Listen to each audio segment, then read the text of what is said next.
மழை காலத்தில் இதை ப்ரிப்பேர் பண்ணி சாப்பிட்டு பாருங்கள், அட்டகாசமாக இருக்கும். ஹெல்த்துக்கும் ரொம்ப நல்லது. சிக்கன் சூப் ரொம்ப ஈஸியாக செய்யக்கூடிய ரெசிபி இது.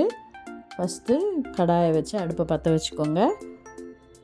நான் இங்கே சிக்கன் போன்ஸ் எடுத்து ஒரு 1/2 kg சேர்த்துருக்கேன். அதாவது அதோட சதை பீஸெல்லாம் எடுத்து போன்லெஸ்ஸாக வேறு டிஷ் பண்ணுறதுக்காக வச்சுட்டு இந்த போன்ஸ் எடுத்து இப்போ நான் அதில் சூப்பு செய்கிறேன். நிறைய போன்ஸோடு செஞ்சிங்கன்னா தான் ரொம்ப நல்லாயிருக்கும்.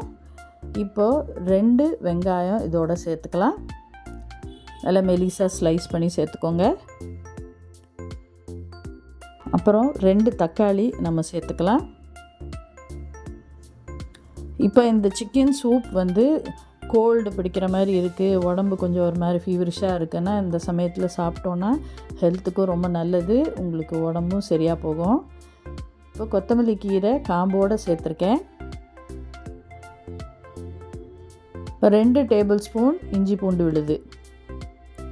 நீங்கள் இஞ்சியை மெலிசாக ஸ்லைஸ் பண்ணி சேர்க்கலாம், பூண்டையும் ஸ்லைஸ் பண்ணி சேர்க்கலாம். நான் இங்கே அரைச்ச விழுதை தான் சேர்க்குறேன்.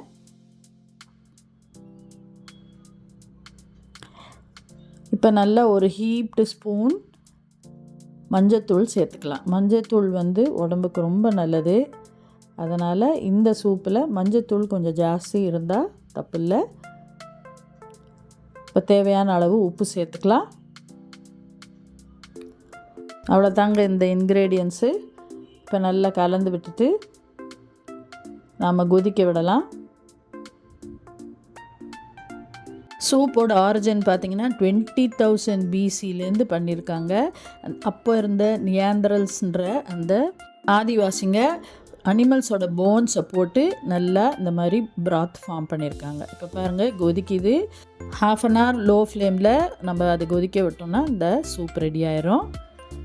சூப் சர்வ் பண்ணும்போது 2-3 போன்ஸ் போட்டு சர்வ் பண்ணுங்கள். சில பேருக்கு அந்த போன்ஸை கடித்து சாப்பிட பிடிக்கும், அதனால் அதே மாதிரி சர்வ் பண்ணலாம்.